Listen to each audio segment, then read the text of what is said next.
మధ్యప్రాచ్యం దాడులతో దద్దరిల్లుతోంది. అమెరికాకు చెందిన 2 F-35 ఫైటర్ జెట్లను కూల్చేసినట్లు ఇరాన్ ప్రకటించింది.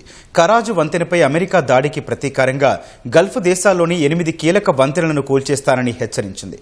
ఇరాన్లో మౌలిక సదుపాయాలు, స్టీల్ ప్లాంట్లు, సైనిక కమాండర్లు లక్ష్యంగా ఇజ్రాయెల్ సైన్యం విరుచుకుపడుతోంది. తమ భూభాగం నుంచి అమెరికా దాడులు చేస్తోందన్న ఇరాన్ ఆరోపణలను యుఏఈ ఖండించింది.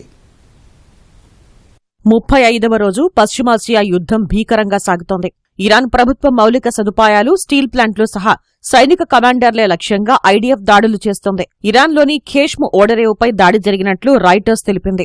ఈ దాడిలో బహ్మాన్ వాణిజ్య ఓడరేవు, దోహా ఫిషింగ్ ఓడరేవు దెబ్బతిన్నట్లు పేర్కొంది. దట్టమైన పొగ వ్యాపించినట్లు కనిపిస్తున్న ఉపగ్రహ చిత్రాలను రాయిటర్స్ బయటపెట్టింది. అమెరికా, ఇజ్రాయెల్ తమ జనావాసాలపై దాడులు చేస్తున్నాయని ఇరాన్ ఆరోపించింది.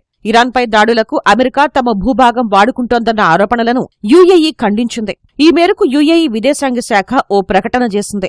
ఖర్గ్ ద్వీపంపై యుఏఈ నుంచే యుఎస్ దాడి చేసినట్లు ఇరాన్ ఆరోపించింది.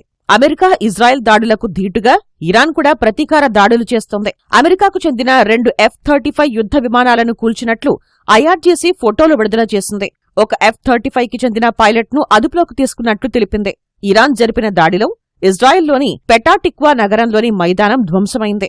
రమత్గాన్ నగరంలో ఓ భవనం నేలమట్టమైంది. ఈ ఘటనలో పలువురు గాయపడినట్లు ఇజ్రాయెల్ తెలిపింది. ఉత్తర ఇజ్రాయెల్లోని హైఫా నగరంలోని ఆయిల్ హబ్పై ఇరాన్ దాడులు చేసిందని వెల్లడించింది.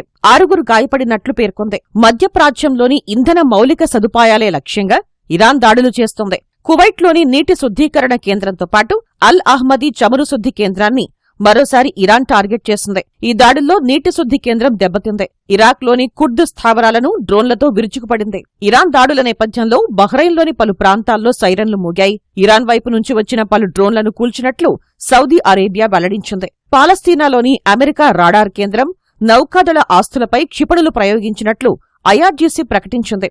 కరాజ్లో తమ వంతెన కూల్చివేతకు ప్రతీకారంగా సౌదీ, బహ్రెయిన్ను కలిపే కింగ్ ఫహద్ కాజ్వేతో సహా గల్ఫ్ దేశాల్లోని 8 వంతెనలపై దాడులు చేయనున్నట్లు ఇరాన్ ప్రకటించింది. తమపై ఇజ్రాయెల్, అమెరికా దాడులు పెంచితే అగ్రరాజ్య ప్రాంతీయ ఆస్తుల్ని ధ్వంసం చేస్తామని ఇరాన్ సైన్యం హెచ్చరించింది. లెబనాన్లోనూ ఇజ్రాయెల్ విరుచుకుపడుతోంది. దక్షిణ లెబనాన్లో జరిగిన దాడుల్లో 4 పౌరులు మృతి చెందినట్లు అధికార వర్గాలు వెల్లడించాయి. సహమార్ పట్టణంలో ఐడీఎఫ్ డ్రోన్ దాడికి 2 మరణించగా 11 మందికి గాయాలైనట్లు తెలిపాయి. కలవియాలో ఒకరు, నబతీహ్లో మరొకరు ప్రాణాలు కోల్పోయినట్లు పేర్కొన్నాయి.